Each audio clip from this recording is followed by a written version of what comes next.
Mohamed Reda Meziane, le fils, ils adorent les fils, hein, et prête-nom, ouais, le fils de l'ancien PDG de la compagnie pétrolière Sonatrach. Ah, encore Sonatrach, oh là là là, Sonatrach. Il cachait de l'argent en Suisse, regardez, 14 mai 2017. C'est son fils, le fils du PDG.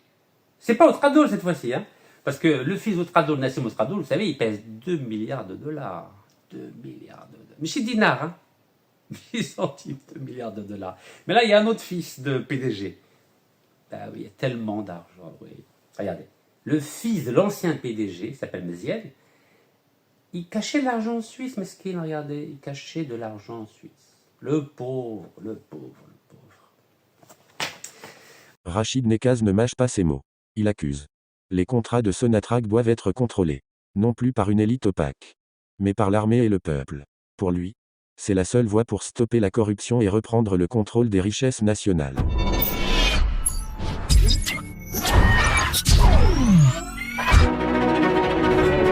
Salam alaikum, Azoul Fillaoun, alhamdoulilah, rakoum gah bkhir. Aujourd'hui, on va parler de comment on peut gérer un État, un peuple, des contrats, des intérêts divergents.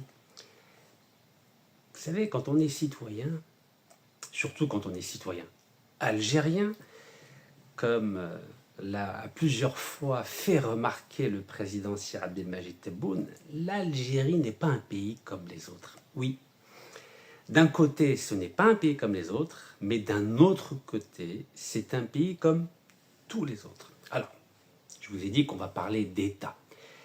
Georges Burdeau était un des plus grands connaisseurs du droit, de l'État, de la philosophie de l'État, de la meilleure manière de gérer un État. Et dans un livre publié il y a déjà une cinquantaine d'années, donc qui s'appelle l'État, il avait plusieurs parties, dont l'un c'est l'État, régulateur et enjeu de la lutte politique. Ça veut dire quoi? Un État régulateur et enjeu de la lutte politique. Régulateur, c'est-à-dire qu'il essaye de, on va dire, de diminuer les tensions entre les différentes factions, différents clans, différentes classes sociales. Car vous savez, dans les médias, on va dire francophones, on dit souvent qu'en Algérie, il y a la guerre des clans. Mais oui, il y a la guerre des clans en Algérie, mais en France ou aux États-Unis ou en Europe, il y a ce qu'on appelle la guerre des classes ou des groupes de pression. Ce sont des mots différents qui veulent dire exactement la même chose. Ça veut dire quoi, la même chose? Ça veut dire qu'un État, ce n'est pas une entité neutre.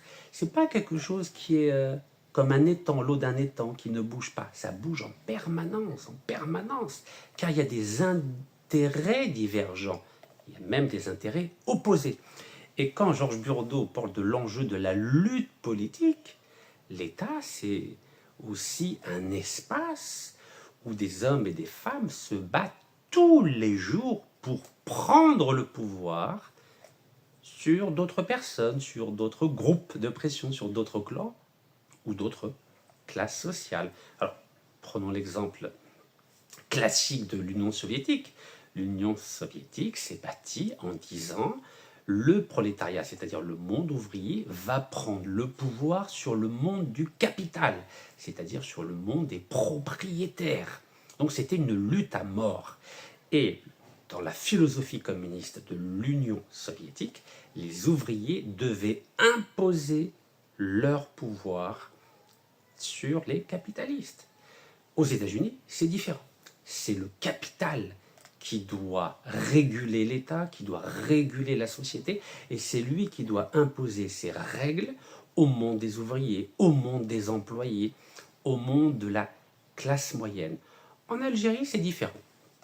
En Algérie, l'État, depuis 1962, avait pour but de récupérer toutes les richesses des colons, qui étaient là depuis 1830, afin de les redistribuer au peuple algérien. C'est la raison pour laquelle, à l'époque de feu Houari Boumediene, il y a eu la révolution agraire pour récupérer toutes les terres agricoles des colons pour les redistribuer, en tout cas partiellement, au peuple algérien. Il y a eu la nationalisation des hydrocarbures de façon à prendre la majorité des parts dans le gaz et dans le pétrole, afin que l'Algérie puisse développer sa propre industrie et ainsi être moins dépendante des pays étrangers. Mais les choses ont évolué car le monde de l'idéologie n'est plus ce qu'il est aujourd'hui par rapport à ce qu'il était dans les années 70 ou 80, notamment après la chute du mur de Berlin à partir de 1989, 90, 91. Et aujourd'hui, l'État a retrouvé sa dimension strictement technique, c'est-à-dire, comme disait Georges Burdeau, un enjeu de pouvoir, de lutte pour le pouvoir. Donc ça, c'est la première partie. Et donc la deuxième partie, c'est l'État et la lutte des classes que je viens de résumer en quelques mots. La troisième, c'est l'État libéral, État du parti unique ou parti pluraliste, vous avez compris.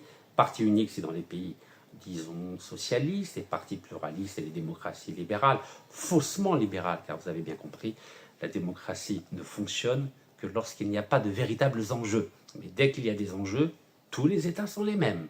Tous les États imposent leurs diktats. Nous avons vu ce qui s'est passé entre Tel Aviv et Téhéran.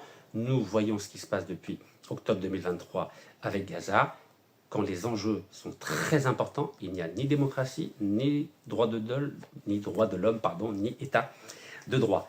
Et la quatrième partie de ce livre de Georges Burdeau s'appelle « L'État fonctionnel moderne ».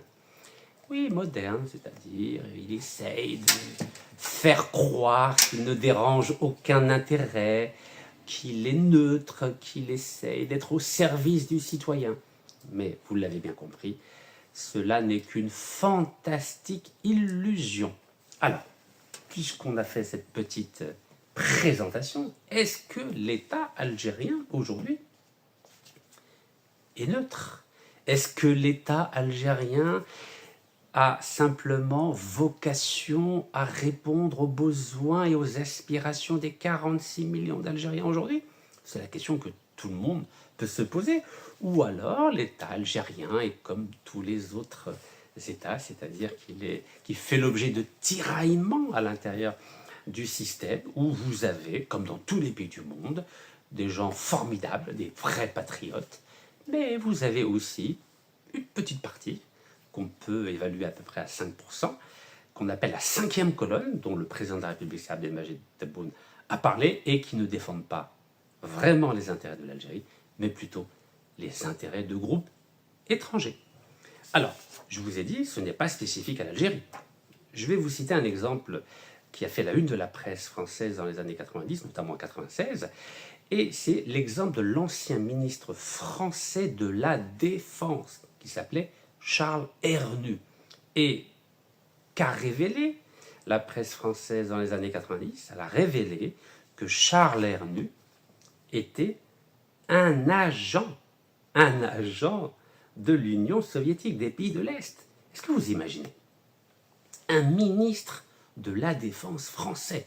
La France, c'est pas n'importe qui. C'est un des 5 membres permanents du Conseil de sécurité des Nations Unies.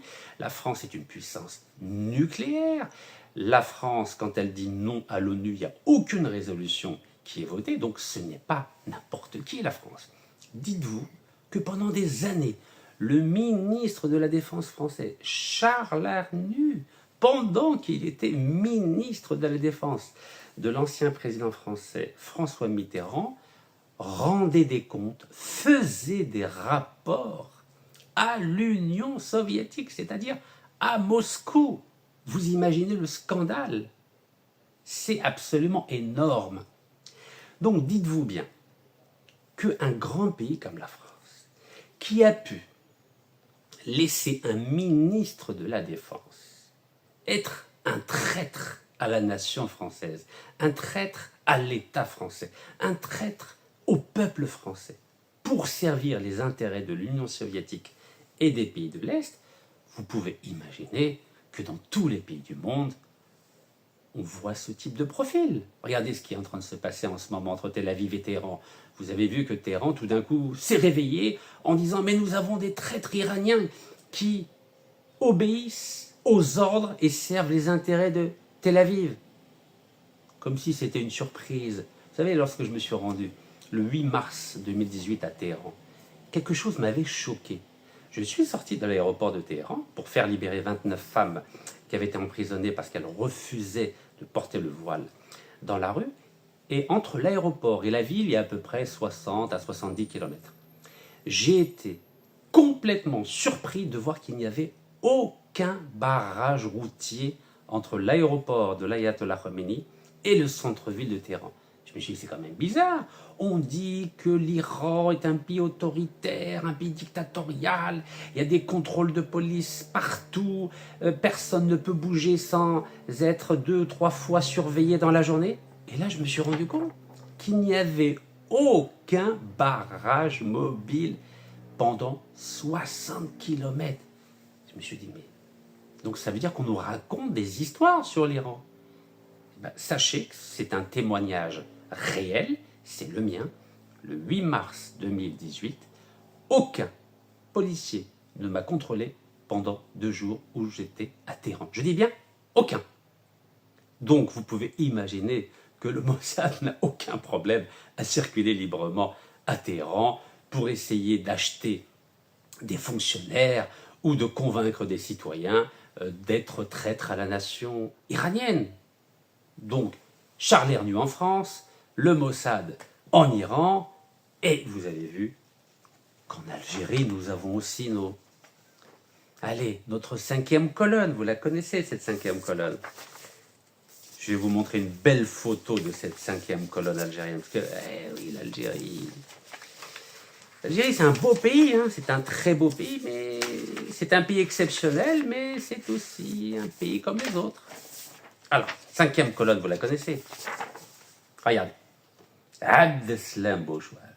Regardez comment il est beau avec le président français, Emmanuel Macron. Regardez comment ils sont beaux tous les deux. Et cette image, elle n'est pas à Paris, elle est à Alger, devant le palais du gouvernement à Alger. C'est magnifique. C'est magnifique. Ça, c'est notre Charles Hernu national. Voilà, Charles Hernu, ministre de la Défense français qui a trahi la France pour les pays de l'Est et Moscou. Nous avons notre Charles Hernu à nous. Il s'appelle Abdeslam Bouchoual. Mais pas que lui. Son adjoint, quand ils étaient au ministère de l'Industrie et qui signaient des contrats au nom du peuple algérien. C'est ce fameux auteur algéro-français qui a commencé une carrière d'écrivain à 50 ans. Moi, je l'ai commencé à 25 ans. Et qui était haut fonctionnaire et qui est payé à ce jour par le peuple algérien pour sa retraite. Vous savez qu'il touche une retraite de l'État algérien. Et c'est qui paye sa retraite? C'est le peuple algérien, grâce au sang des martyrs. Et à 75 ans, il a découvert que finalement, l'Algérie, c'est pas bien. Hein, non, c'est pas bien. Donc il a décidé de prendre la nationalité française. Mais c'est magnifique. Cadeau de... Emmanuel, le grand ami de l'Algérie. Vous vous souvenez, Amtan Lamamra, l'ancien ministre des Affaires étrangères algérien. Il avait dit qu'Emmanuel Macron est l'ami de l'Algérie. Mais c'est pas beau ça, l'amitié en politique. On a failli y croire, Donc, Abdeslam Bouchoual ou cet auteur algéro-français font partie de cette 5e colonne qu'il y a dans tous les pays, en Iran, en France, aux États-Unis, etc. Il y en a beaucoup, beaucoup. Alors, on a laissé ce monsieur être ministre à 2 reprises de l'industrie. Ben oui, il fallait le laisser tranquille, le pauvre enfant de harki, le pauvre, c'est pas de sa faute. Hein. Vous savez, son père était harki, on s'est dit, peut-être que lui, il n'y est pour rien, oui, possiblement. Mais vous savez, la culture, les valeurs, ça se transmet de père en fils. Hein. La trahison aussi, malheureusement. Voilà, vous voyez, il y a tellement de photos de notre ami Abdeslam Bouchoual, notre Charles Hernu national. Oui.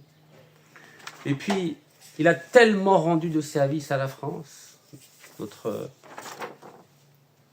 Abdeslam Bouchoual. Regardez le beau drapeau algérien à côté du drapeau français. À votre avis, il préfère lequel? Celui-ci ou celui-là? Vous avez compris, il préfère celui-ci.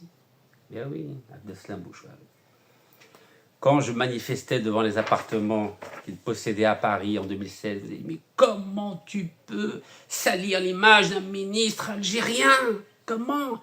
Mais j'avais beau vous expliquer que c'est un voleur, C'est un corrompu. Vous m'avez dit non, non, non, non, ne touche pas, ne touche pas. Le linge sale se nettoie entre nous, pas à l'extérieur. Ah oui, pas à l'extérieur. Ils volent des milliards à l'étranger et on doit se taire, c'est ça? C'est ça le martyr du colonel Amirouj, de Mustafa Ben Boul'i, de Hassiba Ben Bouli, de l'Arbi Ben Mehdi, de Ahmed Zabana, c'est ça? Il faut se taire quand vous voyez des voleurs, des corrompus notoires dilapider l'argent du peuple algérien. Il faut se taire parce qu'ils représentent l'État algérien. Mais si c'est des corrompus, il faut se taire ou il faut les dénoncer? Bien sûr, avec des preuves. Vous savez que j'ai toujours dénoncé ces hommes avec des preuves. Et si aujourd'hui il y a un gouvernement tout entier en prison, vous savez très bien que j'étais le premier à dénoncer tous ces gens-là pendant que tout le monde avait peur. Vous le savez. Vous savez, moi, je n'ai pas été élevé dans la culture de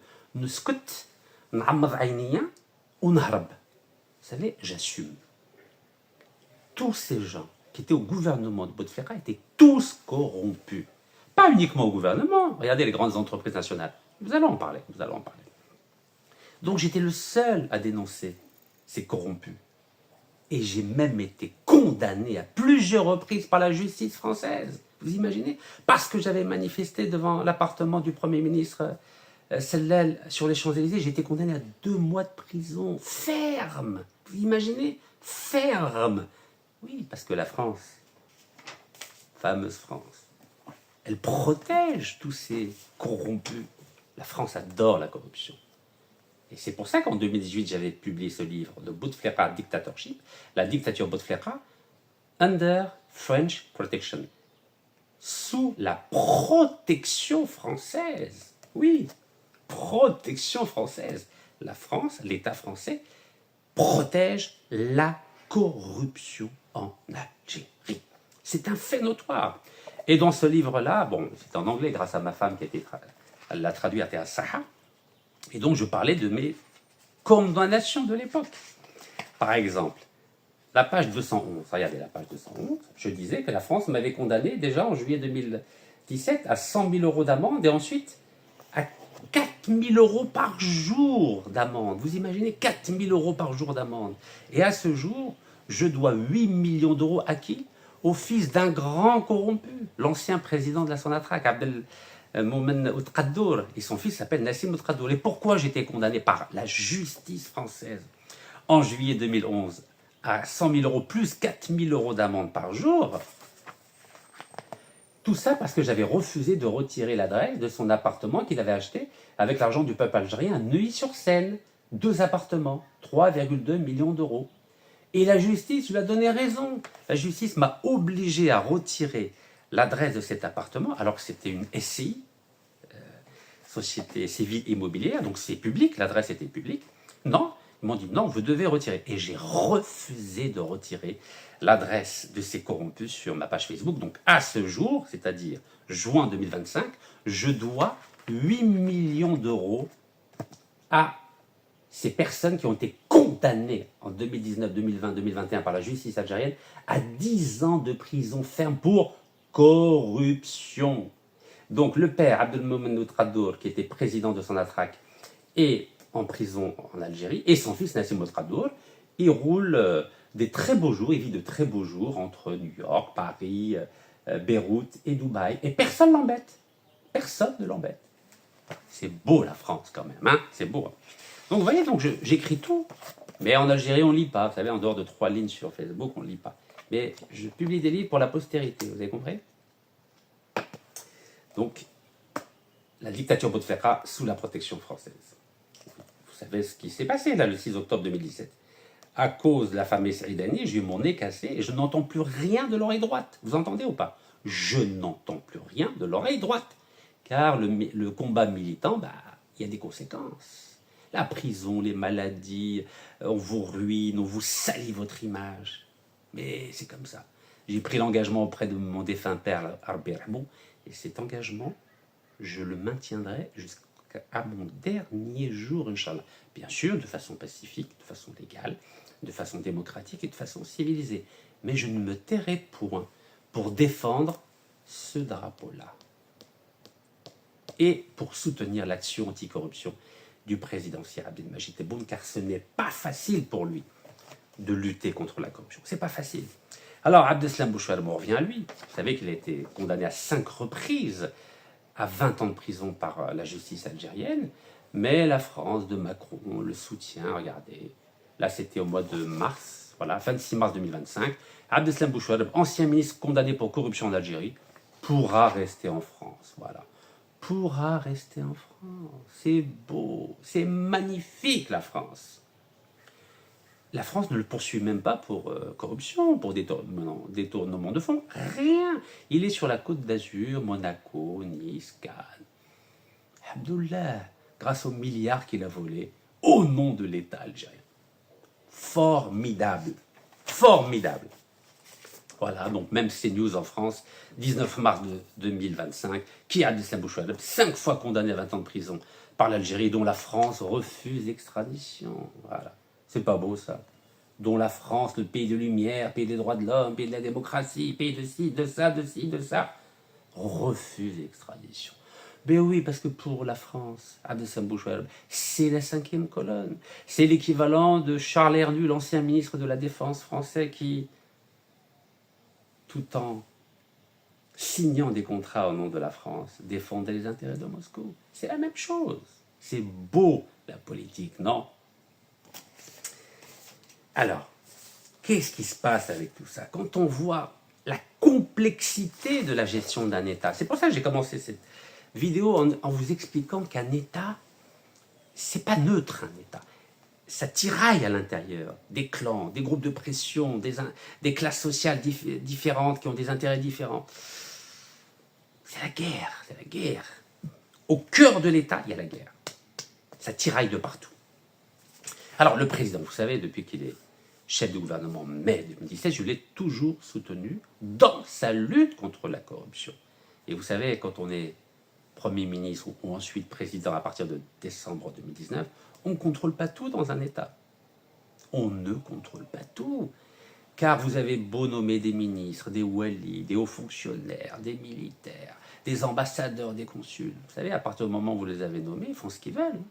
Vous ne pouvez pas tout contrôler. Donc il faut des lanceurs d'alerte, il faut des journalistes, il faut des militants, il faut des associations pour justement alerter l'opinion publique, alerter le président de la République sur certains dysfonctionnements. Et je suis exactement dans cette philosophie.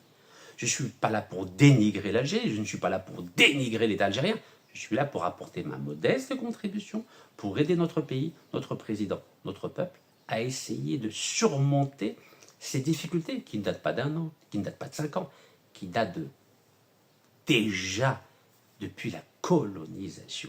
Car ce système de corruption qu'il y a en Algérie, il ne date pas de 62, il date de 1830. Vous savez ce qui s'est passé à partir de 1830? La France a fait venir en Algérie tous ceux qui avaient un casier judiciaire. Vous avez entendu? Tous les voyous, tous les délinquants sont venus en Algérie et la France leur a donné des terres pour cultiver ces terres-là et ainsi imposer la domination au peuple algérien. C'est pas moi qui le dis, c'est le grand écrivain français Guy de Maupassant, lorsqu'il a publié plusieurs lettres, ça s'appelle Lettres d'Algérie, 1884, 5, 6, 7, 8, et il disait que l'Algérie était devenue le pays du casier judiciaire. C'est pas Rachid Nekaz qui le dit, c'est le grand romancier, poète, essayiste Guy de Maupassant dans ses Lettres d'Algérie. Donc certains se trompent lourdement en disant que la corruption d'Algérie date de 1962. Pas du tout. Depuis 1830, il y a un système qui a été mis en place par l'État colonial français pour abriter en Algérie tous les délinquants dont la France ne voulait pas. Et vous entendez la polémique actuelle sur les OQTF, notamment les étrangers, parmi lesquels les Algériens, qui sont frappés d'une obligation de quitter le territoire français. Dites-vous que vous remplacez OQTF et vous mettez casier judiciaire, c'est exactement la même attitude que l'État français a adoptée depuis 1830. C'est-à-dire, la France veut se débarrasser de tous ceux qui pourraient représenter une menace pour l'ordre social ou pour l'ordre public. Donc aujourd'hui, on les appelle les OQTF, mais à l'époque, on les appelait casiers judiciaires. Donc l'Algérie, malheureusement, a toujours été considérée par l'État français comme la poubelle de Paris. Alors revenons au président de la République. Le président de la République, il fait ce qu'il peut. Si Abdelmajid Tebboune, il fait ce qu'il peut. Il n'y a que 24 heures dans une journée, il a 2 yeux, 2 jambes, 2 oreilles. Il ne peut pas... Vous connaissez le roi Ubu, ça vous dit quelque chose? Quelqu'un qui est roi partout. Ubu roi. Quelqu'un qui est capable au même moment d'être dans différents endroits, qui a le don d'ubiquité. Non, le président de la République, ni aucun autre président de la République au monde n'a le don d'ubiquité. Il ne peut pas être partout à la fois.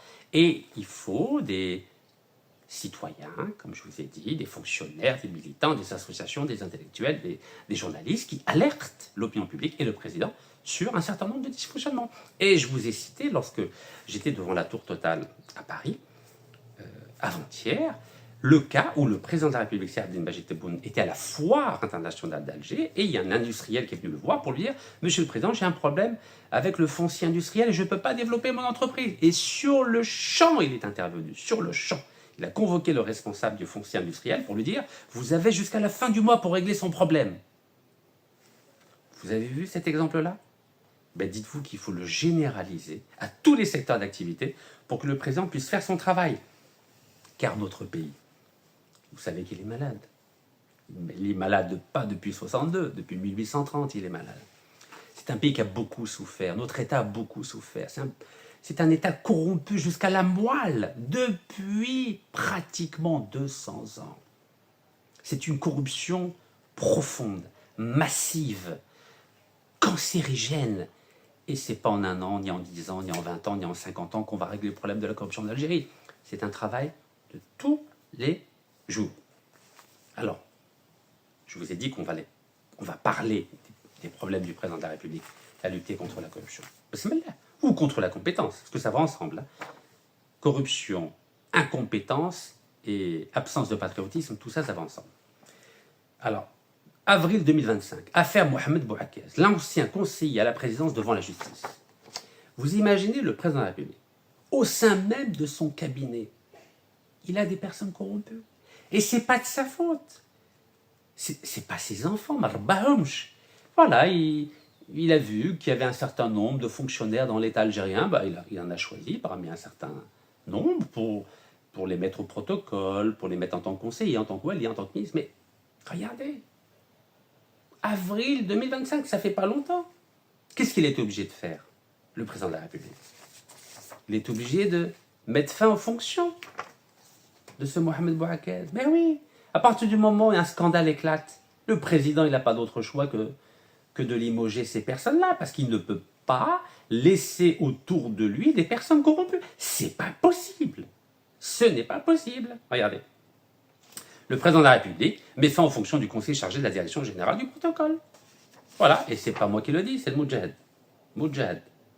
C'est pas New York Times, c'est pas Le Monde, c'est le journal algérien par excellence. Donc c'était le 5 juin 2024. Pas longtemps. Voilà, c'était il y a 1 an. Alors on continue. Le président de la République met fin en fonction du conseil chargé de la direction du protocole. C'était dans tous les médias, parce que le scandale a éclaté en 2024. Mais le temps qu'il y a un procès et tout, qu'est-ce qui s'est passé? Au bout d'1 an, il a été condamné à 5 ans de prison. Donc le président, dès qu'il est informé d'un dysfonctionnement, il réagit, il prend les décisions qui s'imposent. Il n'est pas parfait. Le monde politique, le monde des fonctionnaires, c'est des êtres humains, ils aiment l'argent. Dans le monde entier, on aime l'argent. Les Algériens aussi aiment l'argent. Et certains aiment davantage l'argent que le pays, vous avez compris, comme Abdeslam Bouchouareb, Chakib Khalil, Saïdani, Salal, Ouiria, etc.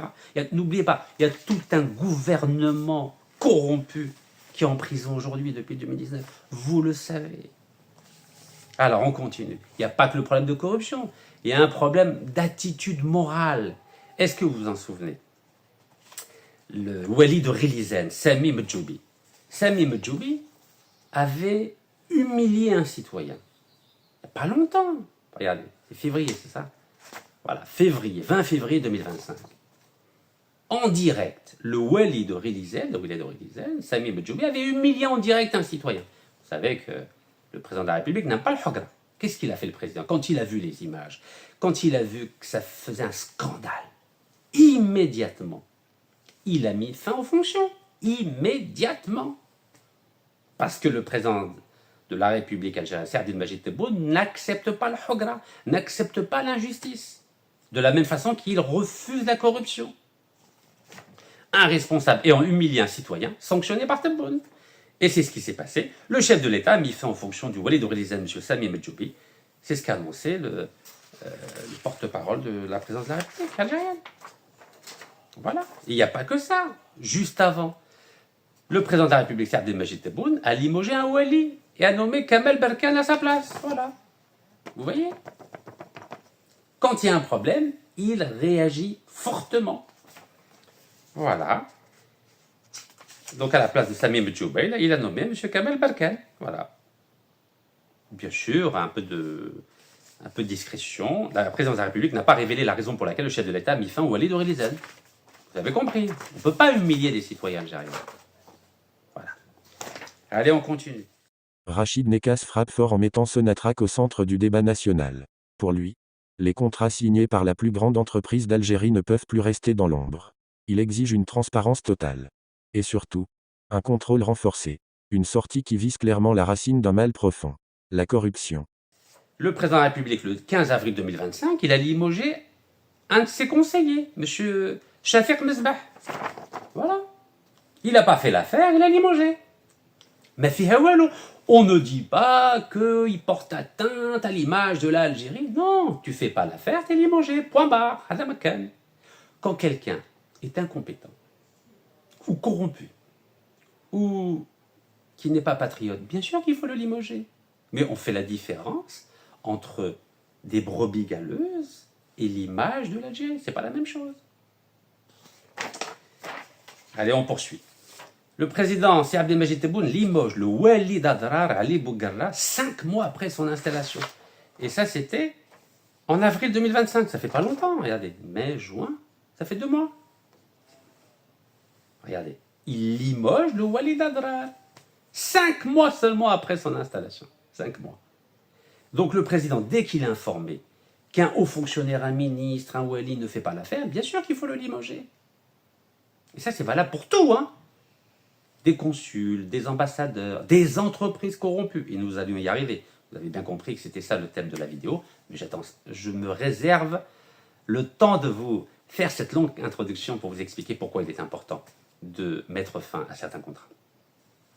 Donc vous voyez, le président de la République a mis fin hier aux fonctions du wali d'Adrar, M. Ali Bougarra, et chargé le secrétaire général de la Wilaya, M. Rachid Sharif, de gérer les affaires de Wilaya, indiqué le communiqué de la présidence de la République. Mais c'était le 6 avril 2025. 5 mois seulement, vous imaginez? 5 mois. Allez, on continue. Juin 2023, le président Tebboune limoge le ministre de la Communication, parce qu'il avait fait une gaffe par rapport au dossier des Émirats Arabes Unis. Voilà, on ne dit pas qu'il y a un scandale d'État, on ne dit rien. C'est le rôle du président d'être régulateur. Voilà. Il est là pour mettre de l'ordre. Dès qu'il voit que ça ne va pas, il met de l'ordre. Et c'est ce qu'a dit Georges Burdeau quand il dit l'État est régulateur.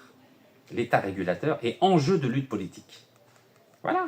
Le chef de l'État, c'est un arbitre. Il est là pour mettre de l'ordre. Mais il ne va pas mettre de l'ordre tout seul.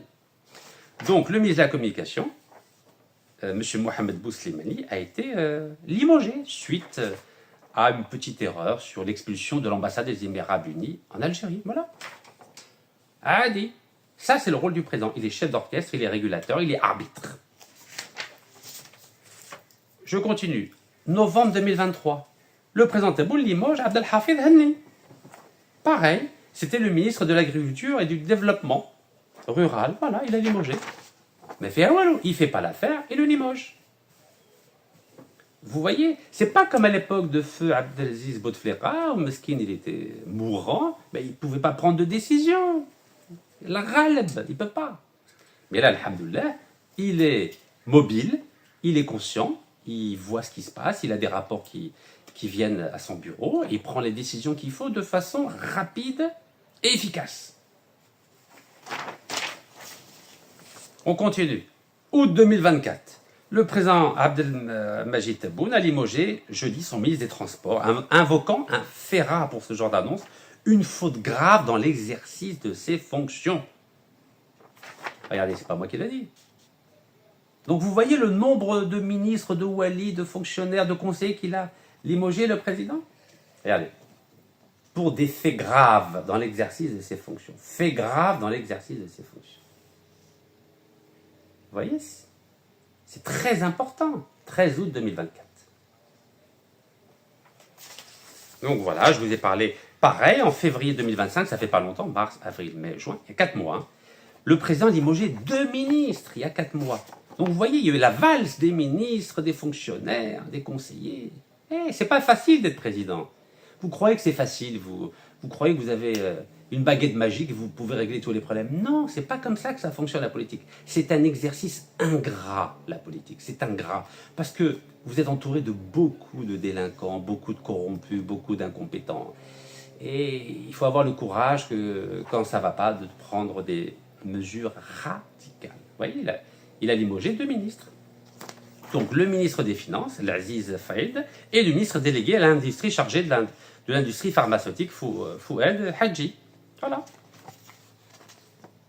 Donc c'est pas facile. Hein. Vous croyez que tous ceux qui travaillent au sein de l'État algérien, c'est des saints, c'est des imams? Pas du tout. Vous avez une armée d'incompétents. Vous avez 5% de 5e colonne. Bon, avant lui, avant ces gens-là, qu'est-ce qui s'est passé en 2021? Vous connaissez notre ami Abdelmoumoud Qaddour. Donc en 2019, il a été limogé. En 2021, il a été obligé il a été frappé d'un mandat d'arrêt international. Et voilà. L'ex-patron de la Sonatrach. Vous connaissez Sonatrach? Abdelmoumoud Qaddour, extradé vers l'Algérie. Quand on est corrompu, c'est président de la Sonatrach. Et vous savez que j'ai organisé 35 manifestations devant son appartement à Neuilly-sur-Seine. 35. Et vous avez vu, j'ai été condamné. Et j'en ai parlé dans mes 2 livres. Donc, dans le deuxième aussi, mon combat contre la dictature algérienne. Oui, j'ai été condamné par la justice française. 8 millions d'euros à cause de lui et son fils. 8 millions d'euros je dois à ces gens-là. Vous imaginez ou pas? Et aujourd'hui, ils sont en prison. Mais voilà, à l'époque, Rachid, pourquoi tu touches au symbole de l'État, la Sonatrach? Mais j'y peux rien, c'est un corrompu, c'est un traître. Non, faut pas toucher. Le linge sale se nettoie entre nous, faut pas en parler. Ah oui, faut pas en parler. Et quand il a été arrêté aux Émirats Arabes Unis et emprisonné, là, tout d'un coup, c'est normal d'en parler. Hein. Mais quand Rachid en parle, il faut pas. Mais si c'est la justice algérienne qui en parle, là c'est autorisé. Hein. Donc, haram pour moi, halal pour eux. Non, il faut être cohérent. Vous savez, il faut avoir une attitude de principe. Vous savez, c'est quoi l'honnêteté intellectuelle? Vous savez ce que c'est? Une démarche éthique, une démarche morale. Il faut être cohérent dans sa logique, dans ses principes et dans ses valeurs. Donc, vous imaginez le président de la Sonatrach, président corrompu. Mais il n'y a pas que lui. Toute la chaîne de décision, elle est corrompue. Toute la chaîne. Là, ils ont juste arrêté quelques-uns, le président, quelques DG.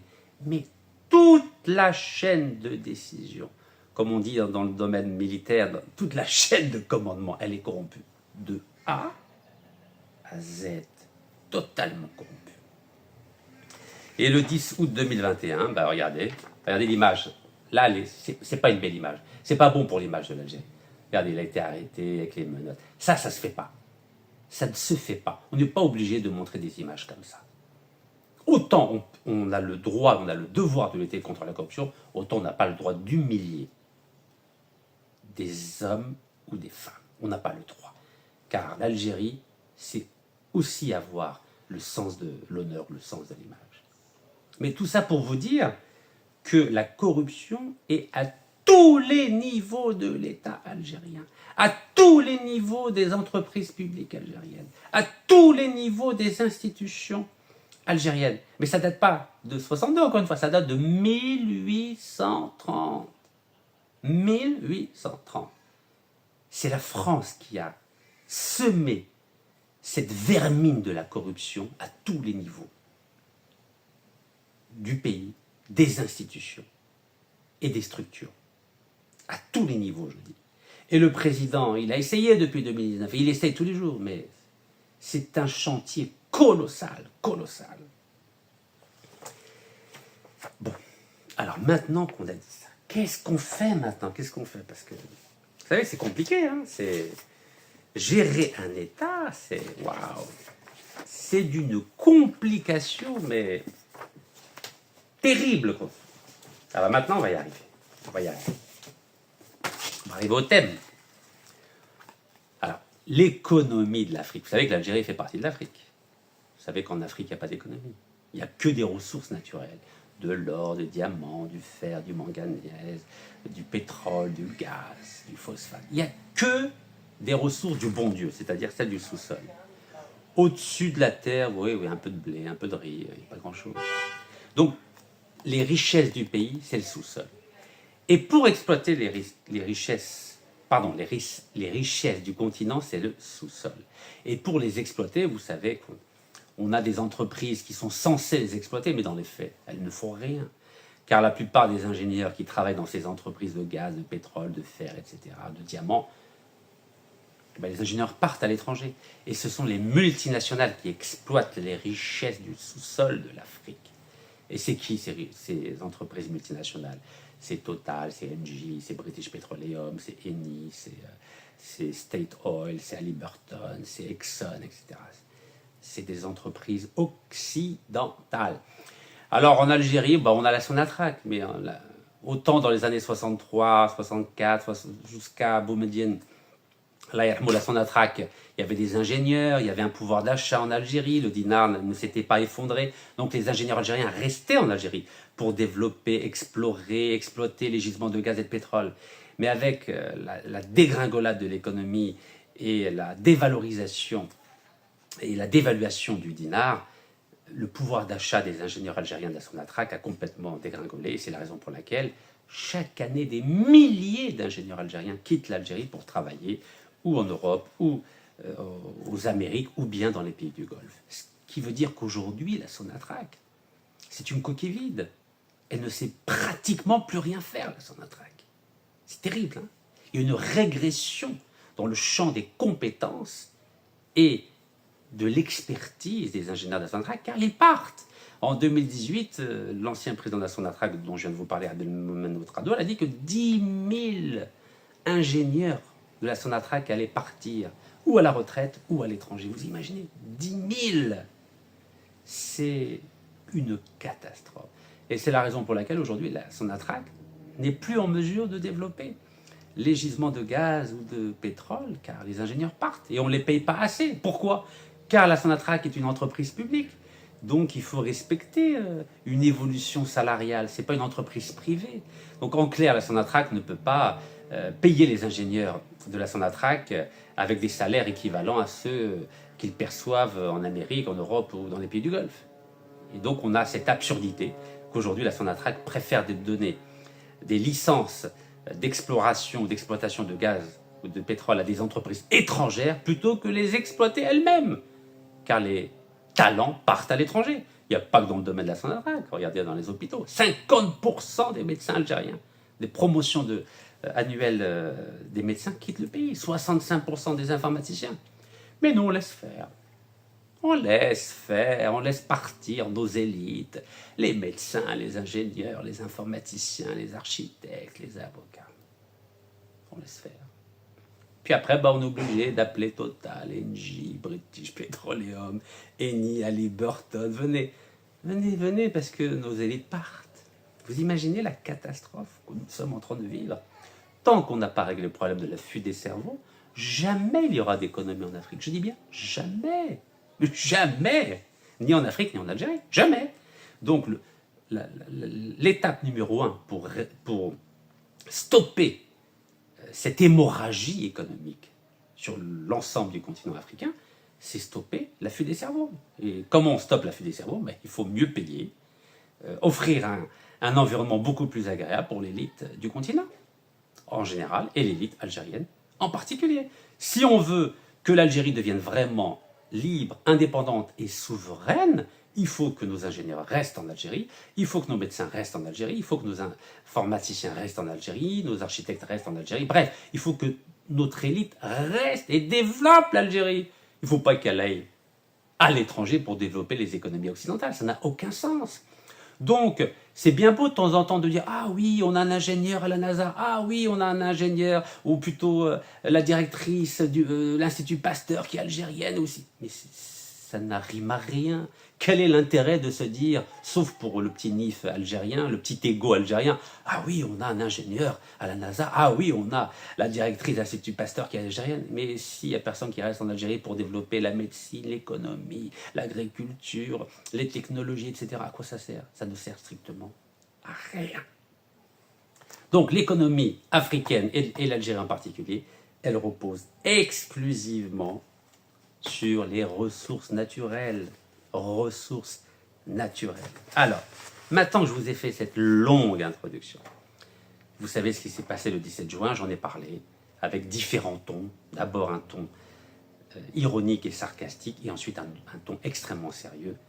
La Sonatrach algérienne a accordé des permis d'exploration à des entreprises étrangères le 17 juin. C'est pas moi qui le dis, hein. Ça, c'est une dépêche officielle de l'APS, c'est-à-dire l'Agence Presse Service algérienne.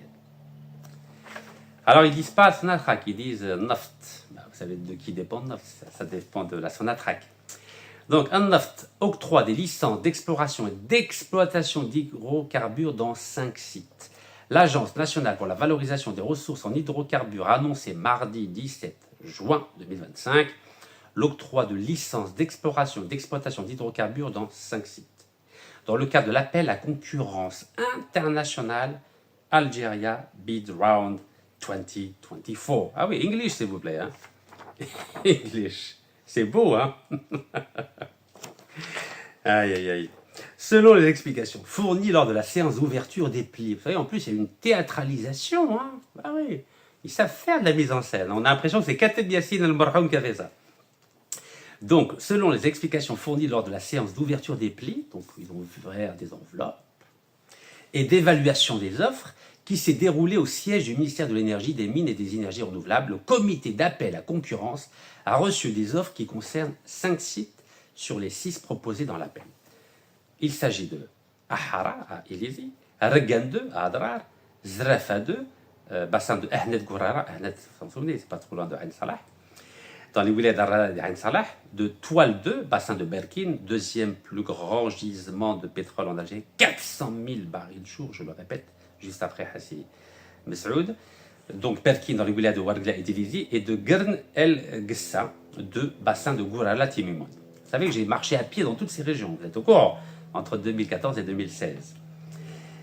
Le site El Mzaïd El Kebir, bassin de Ouled Miya, n'a pas quant à lui reçu d'offre. Apparemment, ça n'intéresse pas. Vous savez pourquoi? Parce qu'il n'y a pas eu d'exploration jusqu'à maintenant. Alors que tous les autres, ils savent qu'il y a du pétrole et du gaz. Vous connaissez les multinationales, elles ne vont pas se fatiguer à mettre de l'argent alors qu'elles n'ont aucune garantie qu'il y ait du gaz et du pétrole. Alors que sur les 5 autres, il y a déjà des gisements de gaz et de pétrole. Ah, elles ne sont pas bêtes, les multinationales étrangères. Hein. Vous savez, c'est la rentabilité qui compte. Au total, le comité a reçu 7 offres qui ont été évaluées selon des critères précis. Le groupement des sociétés Qatar Énergie et Total Énergie. Groupement. Comme si on avait vu par le passé Qatar développer des projets. Vous avez déjà entendu le Qatar développer des projets à l'étranger? Ils ne développent rien du tout. Ils développent dans leur pays. C'est une coquille vide de Qatar Énergie, vous le savez. Donc ils ont dit le groupement des sociétés Qatar Énergie et Total Énergie. C'est une blague. C'est Qatar qui fait appel à Total et Exxon pour développer ses propres gisements de gaz. C'est pas le Qatar qui va développer des gisements à l'étranger. C'est pas son boulot. C'est une coquille vide. C'est comme le Paris Saint-Germain. C'est qui l'actionnaire du Paris Saint-Germain en football? C'est le Qatar. Mais vous avez vu des joueurs qataris qui jouent au Paris Saint-Germain? Le Qatar, il met les sous. Mais il n'a pas de compétences, le Qatar. Il n'a pas d'ingénieur, il n'a pas de joueur de foot. Il a Mandoualo. Vous comprenez ou pas? C'est un tout petit pays, c'est une petite wilaya, le Qatar.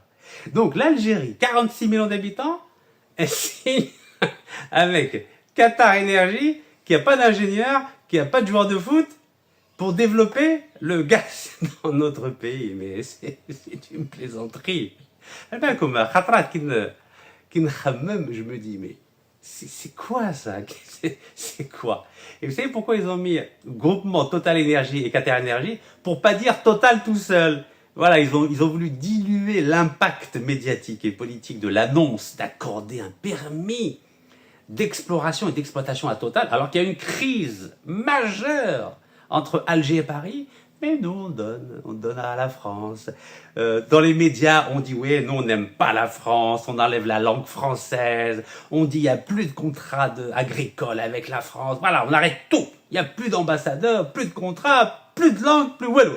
Et à côté, on donne, un coup le gaz, un coup le permis.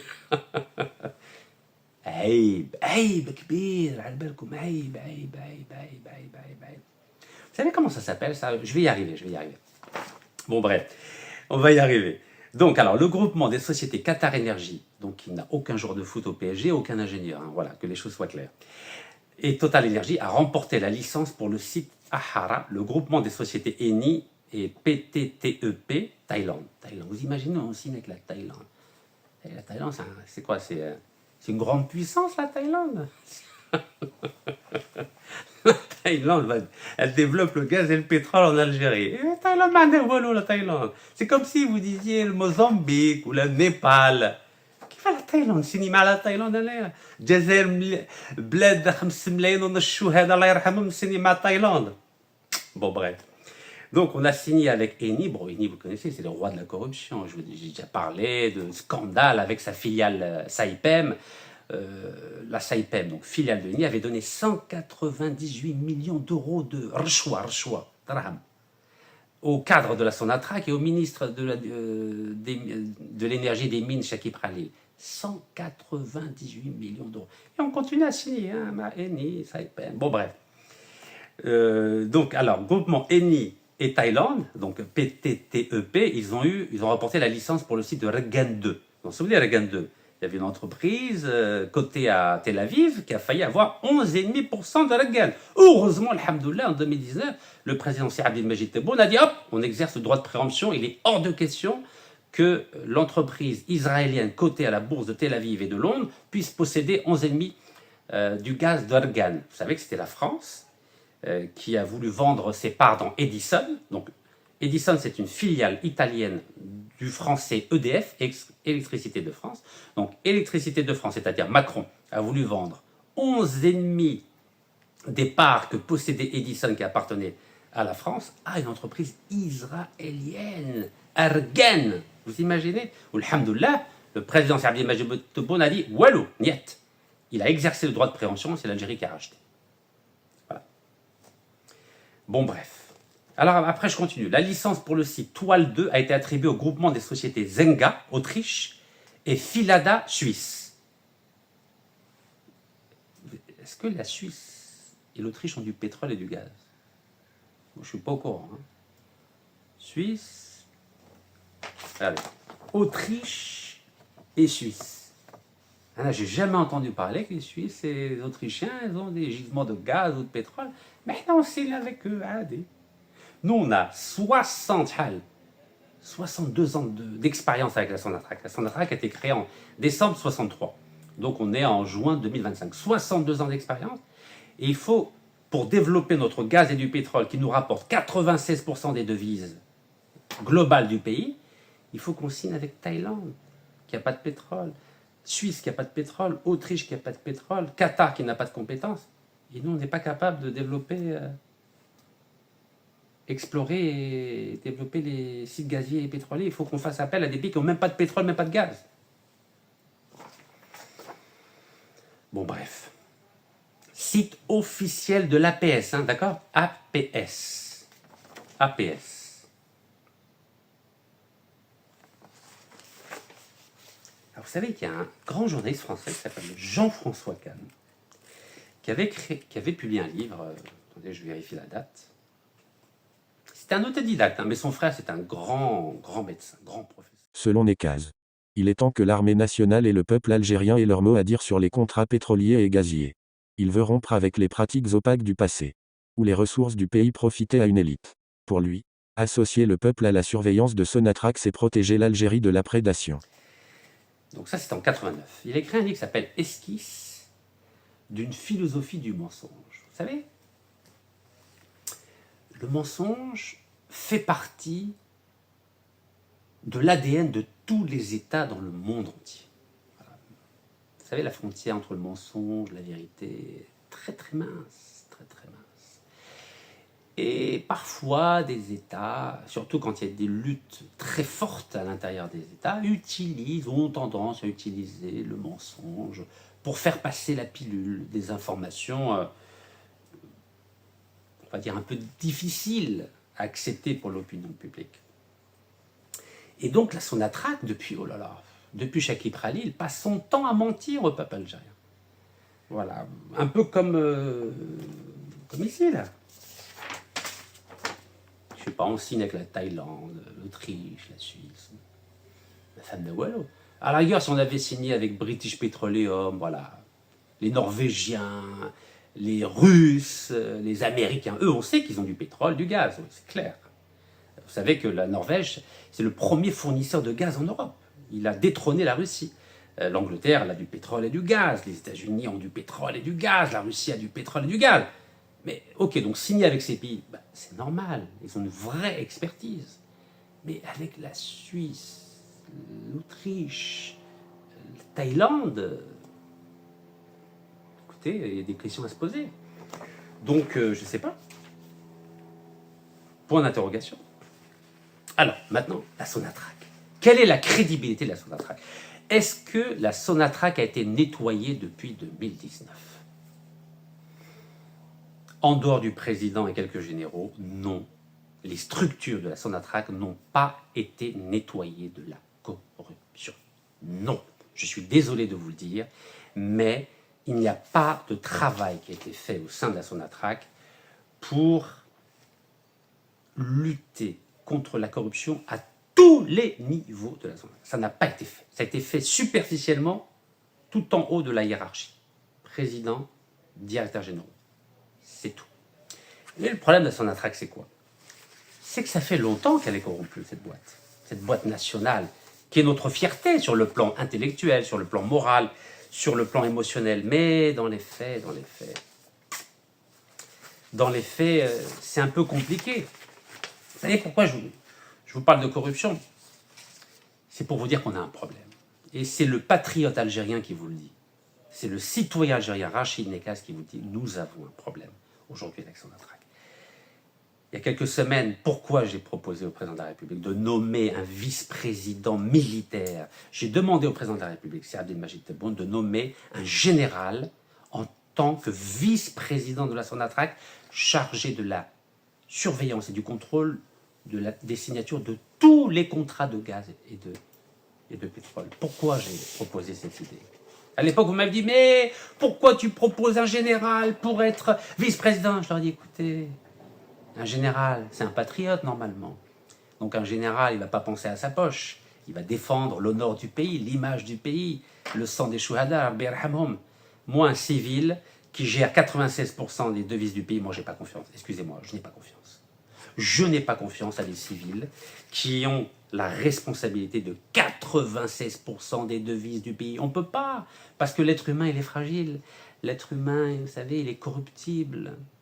Moi, je ne peux pas faire confiance. Il faut des contre-pouvoirs au sein de la Sonatrach, et c'est la raison pour laquelle, dans le cadre du décret qu'avait signé l'année dernière, le président de la République qui autorisait des militaires à occuper des fonctions importantes dans les entreprises publiques, j'ai proposé cette idée qu'il nomme un vice-président militaire chargé du contrôle de la surveillance de tous les contrats de gaz et de pétrole avec les sociétés étrangères.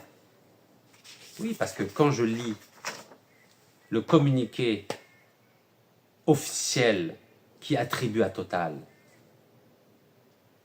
société française, ultra corrompue, condamnée pour corruption en Algérie, condamnée pour corruption en France, condamnée pour corruption aux États-Unis, et qui a été et qui s'est fait retirer un contrat de 2,5 milliards de dollars en Iran, et que nous, l'Algérie, nous lui dressons un tapis rouge pour continuer à corrompre, il y a un problème. Et on ne peut pas se taire, je ne peux pas me taire. Car le président lui-même a fait de la lutte contre la corruption son cheval de bataille, le cœur de son programme politique. Donc on ne peut pas laisser le président de la République être sali, on ne peut pas laisser l'Algérie, on ne peut pas laisser la Sonatrach être salie par une entreprise qui va forcément corrompre, car c'est dans son ADN de corrompre les gouvernements et les entreprises publiques. Alors quand je vois que la Sonatrach accorde un contrat Total, écoutez-moi bien, hein, parce que là c'est le nec plus ultra.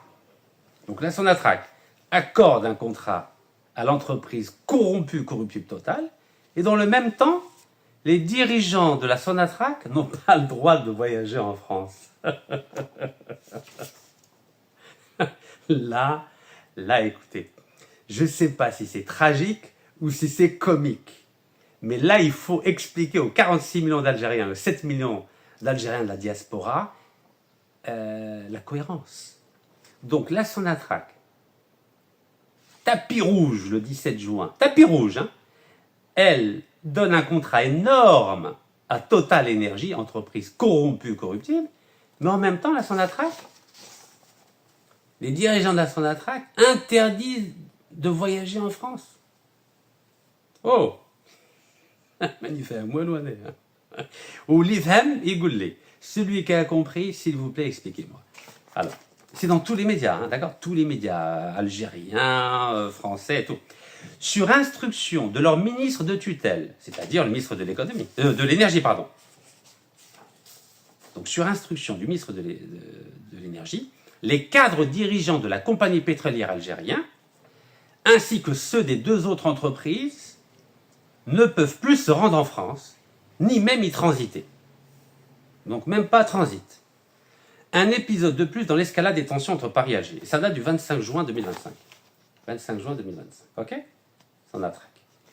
Et le 17 juin, donc regardez, 17 juin, Adnaf, donc Sonatrach, accorde 5 permis d'exploration et d'exploitation à des entreprises étrangères, dont Total Energy. Total Energy, je vais vous le redire où c'est. Total Energy, voilà, c'est là. Total Energy, voilà, Total Energy. Donc, le ministre, il ouvre des plis, le 17 juin, donc le ministre de l'énergie algérien, Mohamed Arkab, qui est un homme de talent, parce que je tiens à vous dire qu'en décembre 2019, il avait dit que l'Algérie allait exercer son droit de préemption pour éviter que Total rachète tous les actifs de l'américain Anadarko. Et malheureusement, il a subi des pressions juste après, il a été obligé de faire marche arrière. Mais moi, je n'ai pas oublié ce qu'il a fait. Je n'ai pas oublié ce qu'a fait le ministre de l'Énergie quand il a dit que l'Algérie allait exercer son droit de préemption. C'était le 3 décembre 2019, la veille de mon incarcération à la prison algérienne. Donc, je n'ai pas oublié. Mais je sais qu'il a subi des pressions juste après, il est revenu dessus. Donc là, pareil, le 17, il ouvre des plis, il accorde un contrat Total, hop, une semaine après, la Sonatrach n'a pas le droit d'aller en France. Ah, vous me tfahmouni, ya oulad Hassiba Ben Bouali ou l'Arabi Ben Mehdi. Qu'est-ce que ça veut dire?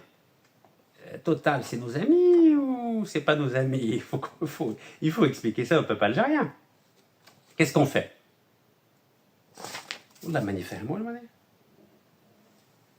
C'est le ministre qui interdit. Hein. Donc le 17, on donne un contrat à Total français et le 25, la Sonatrach n'a pas le droit d'aller en France. À vrai dire, moi, ça ne me dérange pas qu'ils aient en France, moi, en tant que citoyen algérien, parce que moi, je vais bien en France. La preuve, la France m'a pris tous mes biens, bloqué tous les comptes, m'a condamné à multiples reprises. C'est pas grave d'aller en France. Ce qui est grave, c'est pas d'aller en France. Ce qui est grave, c'est de donner des contrats à des entreprises corrompues, des entreprises condamnées pour corruption, en Algérie, en France, aux États-Unis et même en Iran. Ça, c'est grave. Mais aller en France, joli Paris, la Tour Eiffel, Notre-Dame. Regardez, notre ami Abdeslam Bouchfer a plus un appartement devant Notre-Dame. 3 millions d'euros devant Notre-Dame. C'est magnifique. Puis il ouvre un compte en Suisse, un compte à Luxembourg, un compte à Panama. Mais oui, il faut les laisser. Faut les laisser profiter des milliards qu'ils ont volés. Bon, ça c'est la première réflexion. Vous savez, je mélange un peu d'humour, un peu de cynisme, un peu de sarcasme pour faire passer la pilule.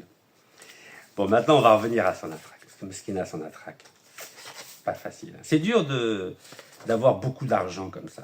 Ben oui, il y a trop d'argent. En plus, il n'y a personne pour les contrôler, vous imaginez. Vous savez très bien que n'importe qui qui a de l'argent, bah, qui a trop d'argent, il va abuser. Il va faire n'importe quoi.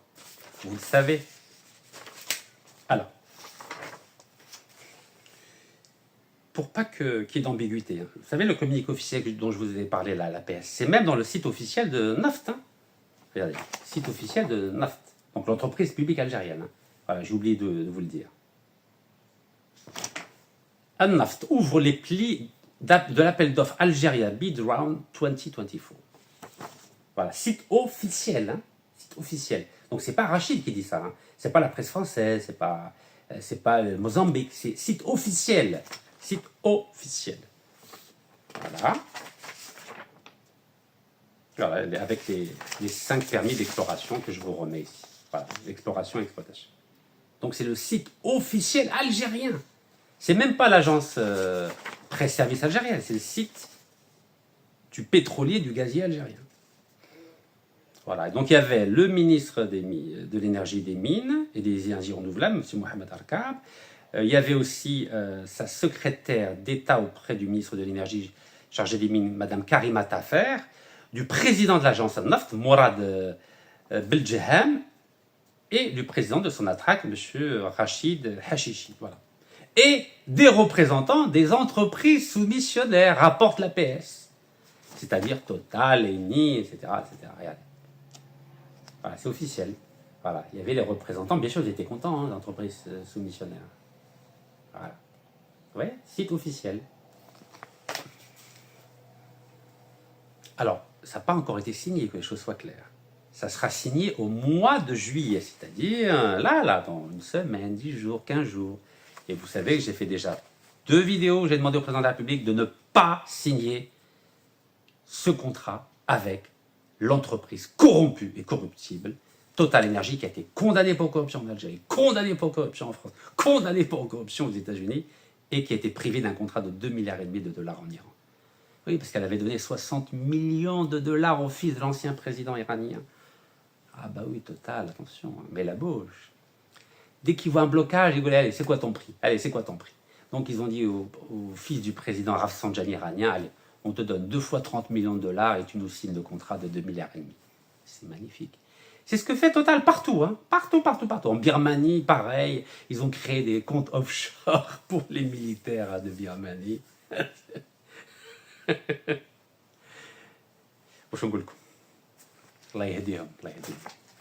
En Irak, en Iran, partout.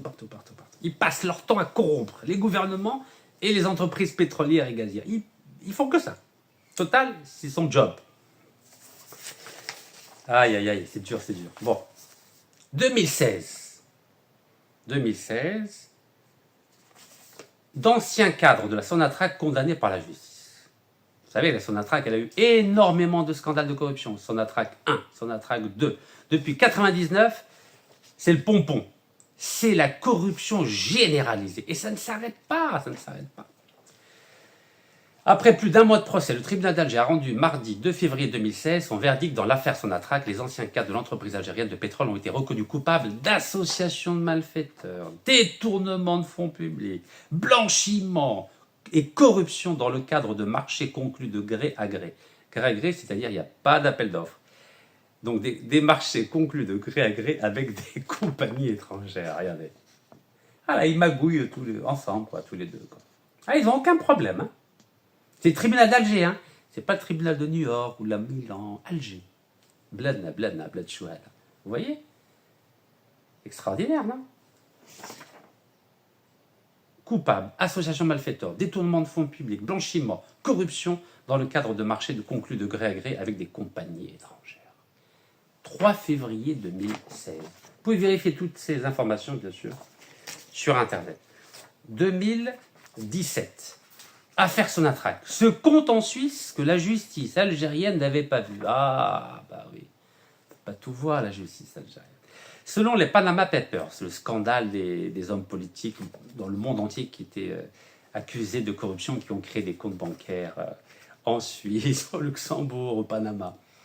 Donc, selon le Panama Papers, Mohamed Reda Meziane, le fils, ils adorent les fils, hein, et prête-nom, ouais, le fils de l'ancien PDG de la compagnie pétrolière Sonatrach. Ah, encore Sonatrach, oh là là là, Sonatrach. Il cachait de l'argent en Suisse, regardez, 14 mai 2017. C'est son fils, le fils du PDG. C'est pas Outradoul cette fois-ci, hein, parce que le fils d'Outradoul, Nassim Outradoul, vous savez, il pèse 2 milliards de dollars. 2 milliards de dollars. Mais c'est dinars, hein. 10 centimes de milliards de dollars. Mais là, il y a un autre fils de PDG. Ah oui, il y a tellement d'argent. Oui. Regardez. Le fils de l'ancien PDG, s'appelle Meziane, il cachait de l'argent en Suisse, mesquine, regardez. Il cachait de l'argent en Suisse. Le pauvre, le pauvre, le pauvre. Bon, 14 mai 2017, c'était dans Le Monde Afrique. Alors, il a ouvert ça où? Il a ouvert ça au Crédit Suisse à Zurich. Bah oui, Crédit Suisse. C'est là où l'ancien président Abdelaziz Bouteflika avait caché son argent. Bah oui. Vous savez, ils se donnent des informations entre eux. À ton avis, où est-ce qu'on peut cacher de l'argent? Ouais, va au Crédit Suisse, tu es tranquille. Le Crédit Suisse à Zurich. En 2008, Mohamed Reza Meziane, donc le fils de l'ancien président de la Sonatrach, a ouvert un compte dans une agence genevoise de la banque, voilà, normal, voilà, ici. Adi. C'est comme Bouteflika Meskin quand il était ministre des Affaires étrangères, entre 66 et 78, tous les surplus qu'il y avait au ministère des Affaires étrangères qui étaient réservés aux ambassades, il leur disait, bon, vous transférez ce surplus dans 2 comptes en Suisse. Voilà, comme ça, il a une retraite tranquille. En plus, il était jeune, il avait quel âge? 26 ans quand il était ministre des Affaires étrangères. Il s'est dit, voilà, pour mes vieux jours, l'air de Moscou. Donc, si le procès de l'affaire dite Sonatrach 1, qui s'est déroulé de décembre 2015 à février 2016, au tribunal criminel d'Alger, hein, pas Paris ou Londres ou la Rome, hein.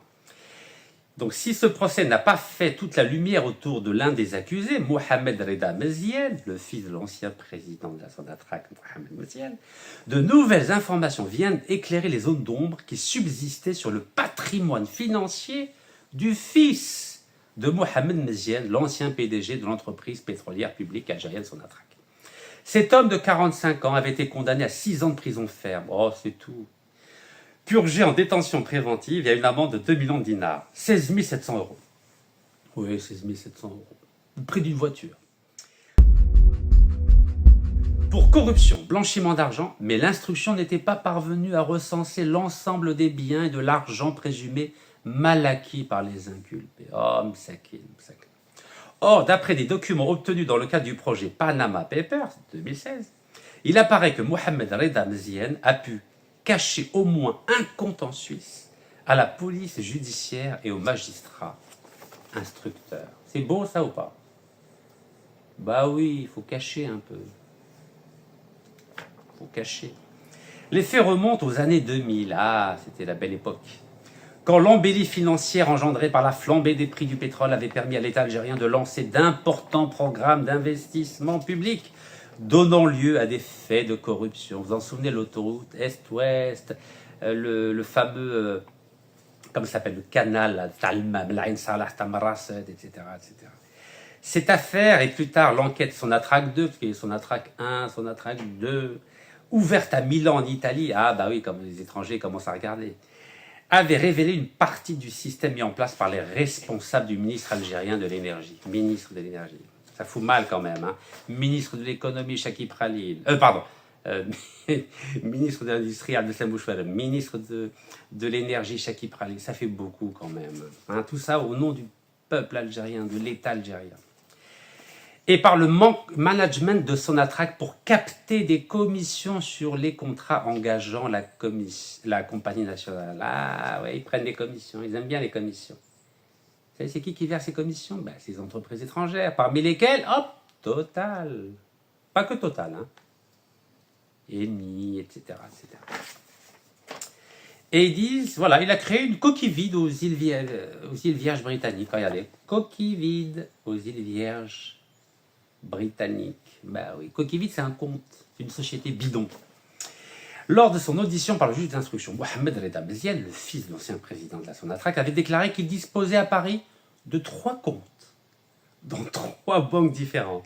Barclays, Crédit Lyonnais, Crédit Agricole. Et Ben oui, parce qu'ils sont protégés par la France. Donc ils se disent, bah, la France ne va jamais nous embêter, la France, voyons. Voilà, Crédit Lyonnais, Crédit Agricole. Barclays, c'est anglais. Et qu'il avait cédé son appartement parisien à ses 2 enfants, nés d'un premier mariage avec qui? Avec une Française. Ben oui, c'est pas grave. Vous en souvenez, dictature, Bouteflika, sous protection française. Donc voilà, il avait cédé son appartement à ses 2 enfants nés d'un premier mariage avec une Française. Mais des documents obtenus dans le cadre du projet Panama Papers, mené par le Consortium international des journalistes d'investigation, avec plus de 100 rédactions, montrent qu'en décembre 2008, c'est-à-dire 17 ans, M. Mézières avait ouvert un autre compte dans une agence genevoise de Crédit Suisse, cette fois-ci par le biais de la société fiduciaire Junod, Mulstein, Lévy. Ah, Lévy, les cousins de Netanyahou, ça. Lévy et Pudeur. Dans les livres du Crédit Suisse, le fichier d'information client de Mohamed Reda Mézières est répertorié sous le numéro 153 729. Vous voyez, l'Algérie n'a pas de problème avec nos cousins de Netanyahou. Hein. À l'aise, hein. L'argent n'a pas d'odeur, ni de religion, ni de nationalité, n'est-ce pas? Regarde, le cousin Lévy. Ben oui, c'est important, ça.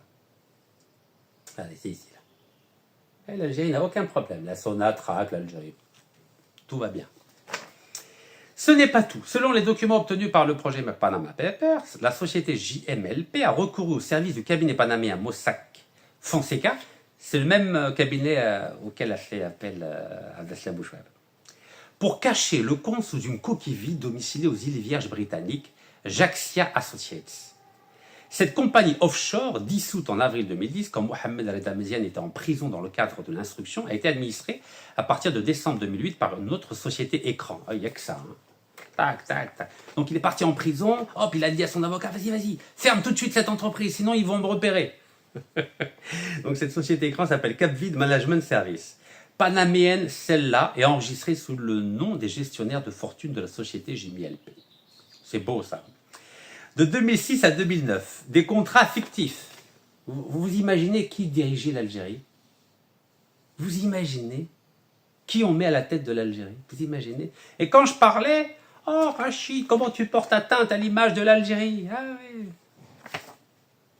À croire que certains aiment bien les voyous dans notre pays, hein, bien les corrompus. Bon bref. Au moment de l'ouverture de ce compte de Crédit Suisse, Mohamed Reda Mézières était lié par un contrat de consulting avec qui? Saipem Contracting Algeria, filiale locale du géant énergétique italien Eni. Bah oui, Eni. Condamné dans l'affaire Sonatrach 1 à une amende de 4 millions de dinars. Vous imaginez, un grand groupe comme ça, on le condamne simplement à 4 millions de dinars, c'est-à-dire 33 300 euros. Oh là là là. Pour majoration des prix en mettant à profit l'autorité et l'influence des agents d'un établissement à caractère industriel et commercial. Oh là là. Ils ont mis à profit l'autorité et l'influence des agents. En gros, ils ont fait de la corruption de fonctionnaires, Eni. Ben oui, vous savez, ils utilisent tous les mêmes méthodes. Ils font de la corruption du gouvernement et corruption de fonctionnaires de la Sonatrach. C'est comme ça. Bon, qu'est-ce qu'il dit d'autre? L'instruction avait conclu que les contrats liés en M. Mézières à Saipem, donc l'italien, de 2006 à 2009 étaient fictifs. Oh, fictifs. En gros, c'était bidon, quoi. Selon le magistrat instructeur, il n'y avait aucune trace de cette collaboration dans les archives de l'entreprise, hormis les reçus de paiement de ses honoraires. Vous imaginez qui gère l'Algérie? Des traîtres, des corrompus, des voleurs. Ils n'ont même pas un gramme de nif ou de fierté ou de dignité. L'argent, l'argent, l'argent. Puis ils n'ont pas de problème, juifs, chrétiens, bouddhistes, ils n'ont aucun problème. Donc, voilà, donc l'affaire Palestine, tout ça c'est du vent. Vous savez ce que ça veut dire, du vent? C'est ce qu'on appelle esquisse d'une philosophie du mensonge. Ah, ils mettent des gens en prison, oh, au nom de l'Algérie, mais eux, ils passent leur temps à voler l'Algérie. Voler l'Algérie. Allez, qu'est-ce qu'il dit d'autre? Dans l'affaire Sonatrach 1, Mohamed Reda Mézières était aussi poursuivi au même titre que son père. Bah oui, son père, le président de la Sonatrach, Mohamed Mézières. Et que son frère, bah oui, il vole en famille, hein. C'est comme une mafia. Mafia, c'est quoi? C'est qu'on vole en famille. Le Père, le Fils et le Saint-Esprit. La Trinité. Donc son frère, il s'appelle Bachir Fawzi Mézières. Et puis en plus, il adore plein de prénoms, hein, comme ça il dilue l'identité. Donc pour le rôle joué dans l'attribution au groupement germano-algérien Contel Funwerk, de 5 commandes publiques pour doter les installations de la Sonatrach d'un système de télésurveillance. Ah bah oui. Donc ils ont dit aux Allemands, allez, donnez-nous de rachwa et on vous donne le contrat de télésurveillance. Pour qui? Pour la Sonatrach. Magnifique. Pour un montant total de 11 milliards de dinars. C'est beau, hein? En 2008, il avait bénéficié à titre gracieux d'un cinquième des actions dans le capital de Contel Algérie. Alors, non seulement il lui donne donc un contrat de télésurveillance pour la Sonatrach, et en échange, les Allemands, ils donnent 20% des actions du capital de la société Contel Algérie. Regardez, c'est pas moi qui le dis, regardez. Lisez bien, lisez bien. Vous imaginez les magouilles qu'il y a en Algérie, vous imaginez? Et tout ça, c'est la Sonatrach, hein? J'ai fait exprès de vous prendre un seul contrat, vous l'analysez en détail, pour vous dire voilà comment la Sonatrach gère les relations avec les multinationales. Vous imaginez? Donc voilà, le père, le fils, le frère et les Allemands, ils donnent 20% d'actions gratuites. Magnifique. Comme ça, ils sont tranquilles. Et qu'est-ce qu'il a fait de ces actions? Le petit-fils, là, il a ensuite rétrocédé au patron de l'entreprise, Mohamed Reda Ja'far Esmaïl, pour un montant d'1,2 million de dinars. Regardez, il les a rétrocédés ensuite. D'abord, il a 20% d'actions gratuites, ensuite, il les redonne au patron de la boîte. Vous imaginez les voyous qu'il y a, la voyoucratie, au plus haut sommet de l'État, sous Bouteflika. C'est ce même Mohamed Reda Ja'far Esmaïl qui avait financé l'acquisition en novembre 2008 pour un montant de 650 000 € d'un appartement de 5 pièces, rue Bagatelle à Neuilly-sur-Seine. Ils adorent Neuilly, hein. Ils adorent. Au nom de Koussem Djerroud, la défunte mère de Mohamed Reda Meziane. Oui. Comment ils magouillent entre eux? Je répète parce que c'est beau, hein, cette phrase. C'est ce même Mohamed Reda Ja'far Esmaïl, à qui il a rétrocédé 20% des actions, qui avait financé, celui qui a payé en novembre 2008. C'est le même moment où il y a eu l'affaire de Saïdani, Sellel et Bouchouab, les appartements. C'est cette même période-là, ils ont acheté tous en même temps un appartement, mais Saïdani aussi. Donc, ce Mohamed Reda Ja'far Esmaïl, il a acheté un appartement de 650 000 €. Je vous laisse faire le calcul en dinars. Un appartement de 5 pièces, rue Bagatelle à Neuilly-sur-Seine. Au nom de Koussem Djerroud, la mère de Mohamed Reda Meziane, c'est-à-dire la femme de l'ancien président de la Sonatrach. Gratuit. Cadeau. 650 000 €. Tahia al-Jazair. Ma femme Nawalo. Les arguments de ce dernier, prétendant que son association avec Mohamed Esmaïl était légalement établie, n'avaient pas convaincu le tribunal, qui avait conclu que le patron de Contel Algérie, c'est les Allemands, et ses partenaires allemands avaient bénéficié de l'influence de Mohamed Reda Meziane, je vous rappelle que c'est le fils du patron de la Sonatrach, et de son père pour décrocher les marchés de télésurveillance, et que l'argent perçu par M. Meziane était une rémunération indue. Voilà ce qu'a dit le tribunal algérien. C'est pas Rachid Nekaz qui dit ça. C'est la justice algérienne. Deux pourvois en cassation étaient introduits par les 9 personnes condamnées dans cette affaire. C'est une seule affaire, ça. Hein, par le ministère public, dont le recours porte sur des acquittements prononcés à l'encontre de 7 accusés et sur le sursis bénéficiant à l'ancien PDG de la Sonatrach. Bah oui, il avait un sursis, le PDG de la Sonatrach. L'affaire est pendante, c'est-à-dire elle est toujours en cours devant la Cour suprême. C'est une tragédie, l'Algérie. Et comme disent un certain nombre d'éditorialistes, la Sonatrach, c'est un État dans l'État algérien. Un État dans l'État. C'est-à-dire la Sonatrach a ses propres règles. Et c'est la mafia. C'est des règles de mafia. Le Père, le Fils, le Frère, le Saint-Esprit. Voilà, on vole en famille. Et là, vous n'avez pas remarqué, il n'y a pas de généraux, hein, c'est des civils. Hein. C'est des civils. Alors, il n'y a pas que l'Italie, il n'y a pas que les Allemands, il n'y a pas que Total Energy. Voilà, je vous ai pris un article de 2022. Corruption, plusieurs affaires de Sonatrach devant le juge. Le procès BRC. BRC, c'est avec les Américains. Et SNC Lavalin, c'est canadien. Voilà, c'était en 2022, vous voyez. Et vous savez, il y a des affaires de corruption par dizaines. Par dizaines. La Sonatrach, elle est virolée par la corruption. Virolée. Et elle gère 96% des devises de l'Algérie. Hein. C'est grâce à elle qu'on fait toutes les importations, qu'on achète le blé, les moutons, les pièces détachées, le lait, la viande. Et vous avez vu qui gère la Sonatrach. Et avec quel esprit elle est gérée. Bon bref, je ne vais pas vous rendre malade avec... Là par exemple, c'était une affaire de 13 marchés. 13 marchés. Vous imaginez? Je ne sais pas quoi vous dire. Franchement, je n'ai pas envie de vous rendre malade. Là, on parle de milliards de dollars. Hein. D'accord? Mais si vous voulez, la prochaine fois, je peux vous en parler en détail. Hein. Des milliards de dollars. Ouais, j'ai pas envie de vous rendre malade. Bzaf alaikum al-yawm. Ya bzaf alaikum. Donc, pour schématiser, ils disent que la Sonatrach a des liens privilégiés avec 10 multinationales étrangères. 10. Total, Eni, British Petroleum, State Oil, etc., etc. Et avec ces 10, il y a un système de corruption qui a été mis en place.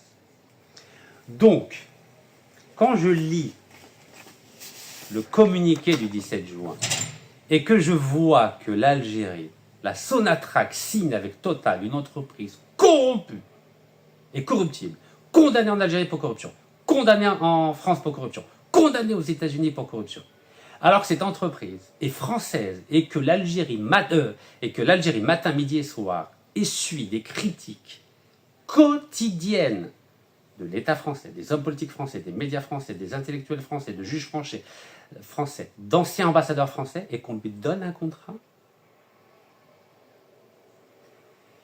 Vous pouvez imaginer les pressions que Total a dû exercer sur l'Algérie. Vous pouvez imaginer pour qu'elle obtienne ce contrat-là.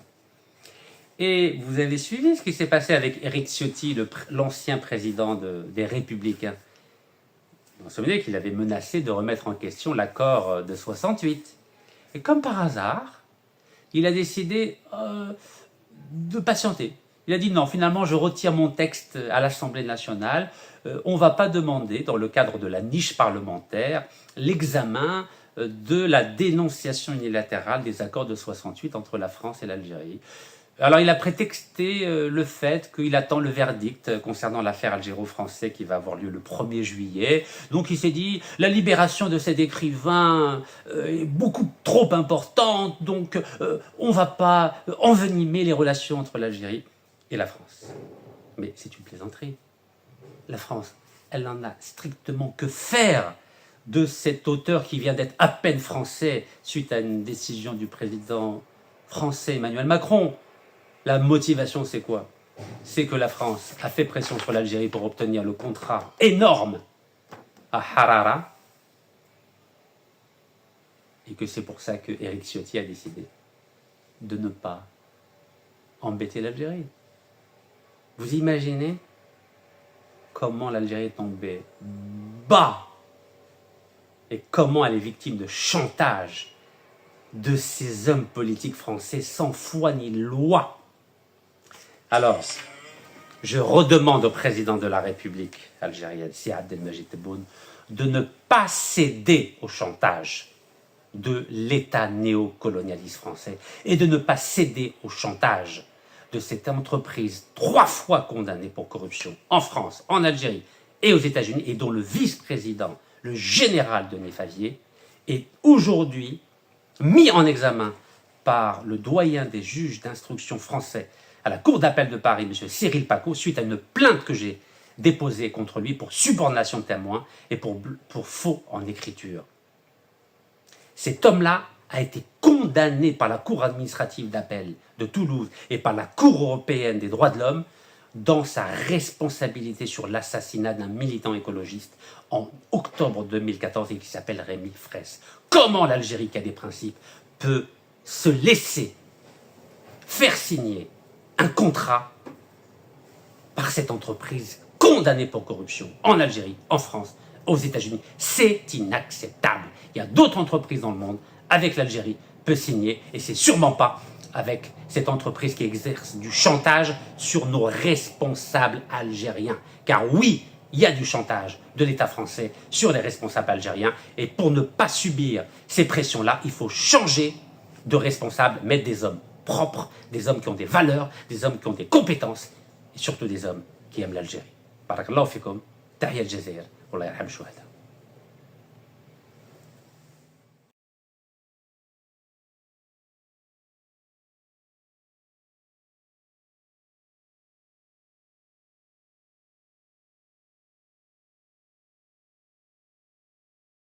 Derrière cet appel, c'est une vision claire. Rendre le pouvoir économique au peuple. Car Sonatrach, c'est bien plus qu'une entreprise. C'est le cœur de la souveraineté algérienne. Nekaz veut faire de la transparence une arme contre la corruption et restaurer la confiance entre les institutions et les citoyens.